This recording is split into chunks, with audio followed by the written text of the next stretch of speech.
The first few episodes of WandaVision have shown us the shiny, happy town of Westview. This small little suburb seems to be the epitome of classic American dream shown in sitcoms like Leave It to Beaver. In episode 3, however, that dream is starting to crack.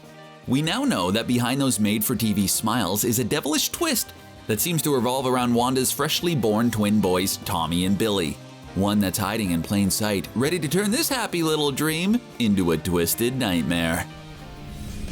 Now that we've seen actual proof that Wanda, Vision, and the people of Westview are trapped inside some sort of energy shield, the question has to be asked: who is it that's doing this to them?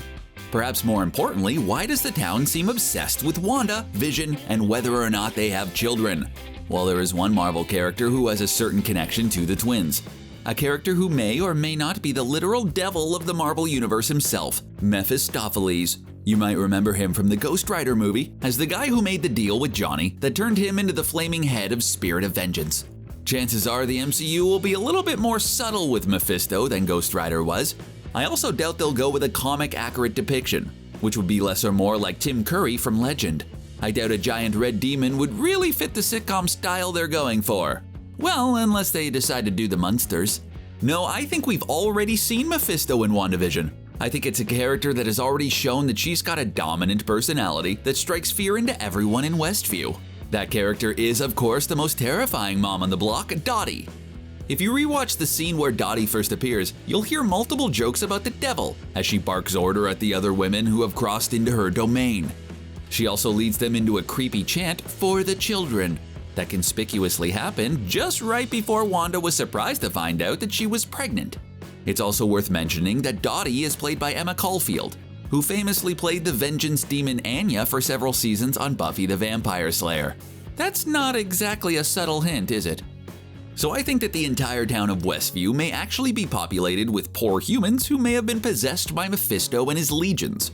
The idea of Westview being a demonic suburb really does take the cuteness out of it, don't you think?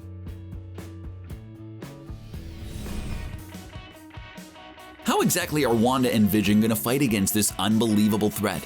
How could they possibly win against the epitome of all evil? Well, they can't, but more on that later.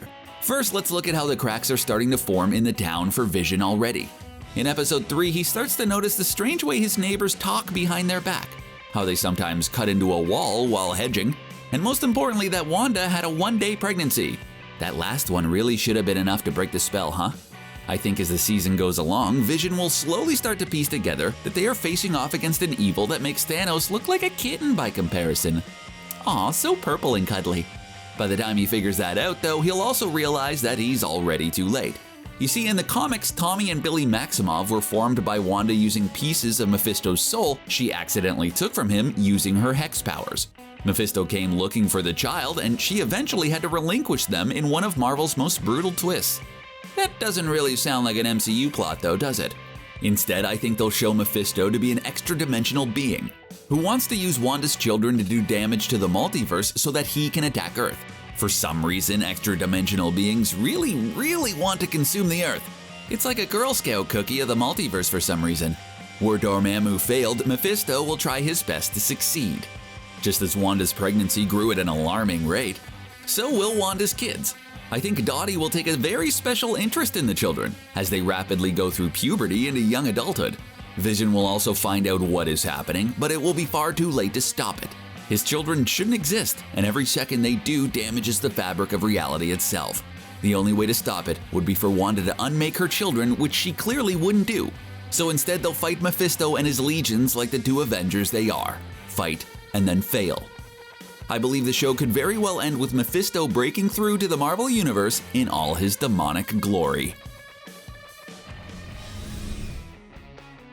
After the chaotic events of WandaVision, it'll be clear that Wanda and Vision aren't enough to take a threat like Mephisto on. So it'll be time to call in an expert on extra-dimensional monsters, Doctor Strange.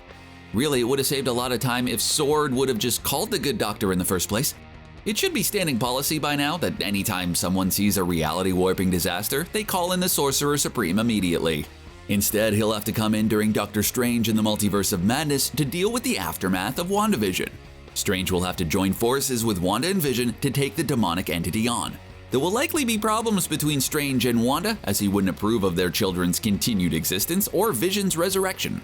Still, this being the MCU and not a comic book from the 80s, I doubt they would end the film with Strange erasing Wanda's entire family from existence. Instead, I think Doctor Strange will manage to destroy Mephisto and use his essence to keep Tommy and Billy in the MCU.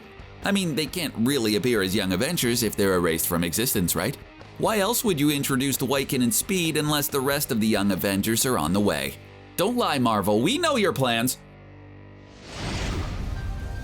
What we really need to know now is where I can get one of those Stark brand toasters. I want to eat breakfast like I'm Iron Man. I really don't need the Hydra brand wristwatches and bath bombs though. I may want to eat like Iron Man, but I don't need to bathe like Red Skull. Thank you very much!